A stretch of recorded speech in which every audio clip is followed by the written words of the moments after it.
Samuel James Cassell Jr. o si Sam Cassell, ang isa sa mga proven winners sa NBA. Kahit saan kasi mapunta, nag-overachieve ito. Parte siya ng back-to-back championship teams ng Houston Rockets noong mid-90s. Kampiyon din sa Big 3 ng Boston kasama sina Garnett, Pierce at Allen. Ito nakakaaliw lamplok, siya ang nagpauso ng Big Balls celebration. Naging costly nga lang yung celebration na yan sa run ng Timberwolves noong 2004.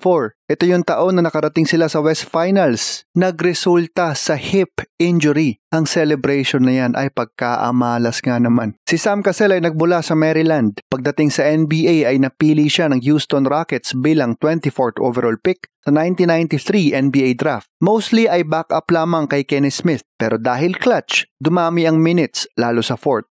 Naging instrumental siya sa pagkakapanalo ng Rockets kontra sa Knicks noong 1994. Tinalo nila ang Knicks in 7 games tapos sinundan niya ng improbable repeat sa sumunod na taon. Hanggang ngayon, sila ang lowest seed na maging kampiyon.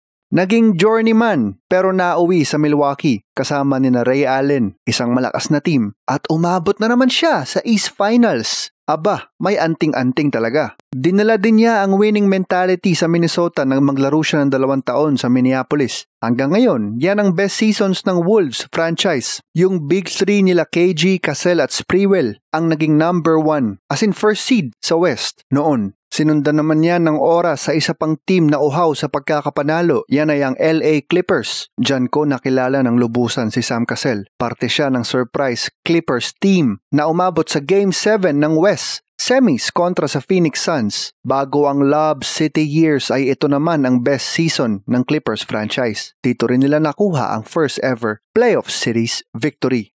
Tinuldukan niya ang karera sa NBA kung paano siya nagsimula. Yun ay ang manalo ng kampyonato. Proven winner na nanalo kahit saan mapunta. Clutch, very high IQ, 3-time NBA champion, 2004 NBA All-Star at All-NBA second team member. Isa sa mga underrated guards ng kanyang panahon. At obviously, nakwento na nga natin, may pagka-team doctor talaga dahil sa kung saan siya mapunta, ang team nagsasucceed. Yan si Sam Cassell. Balero.